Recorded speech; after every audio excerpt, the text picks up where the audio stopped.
জাতীয় সংসদ বিলুপ্ত ঘোষণা করেছেন রাষ্ট্রপতি মোহাম্মদ শাহাবুদ্দিন। মঙ্গলবার বঙ্গভবন থেকে গণমাধ্যমে পাঠানো এক সংবাদ বিজ্ঞপ্তিতে এই তথ্য জানানো হয়েছে। বিজ্ঞপ্তিতে বলা হয়, তিন বাহিনী প্রধান, বিভিন্ন রাজনৈতিক দলের নেতা, সুশীল সমাজের প্রতিনিধি ও বৈষম্য বিরোধী ছাত্র আন্দোলনের নেতাদের বৈঠকের সিদ্ধান্তের পরিপ্রেক্ষিতে সংসদ বিলুপ্ত ঘোষণা করা হয়।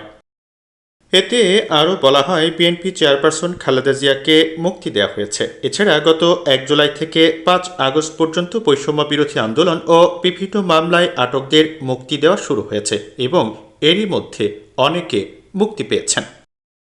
সোমবার দুপুরে প্রধানমন্ত্রীর পদ থেকে পদত্যাগ করে দেশ ছাড়েন শেখ হাসিনা। তার সঙ্গে ছোট বোন শেখ রেহানাও দেশ ত্যাগ করেন। এর পরপরই মন্ত্রিসভা বিলুপ্ত হয়।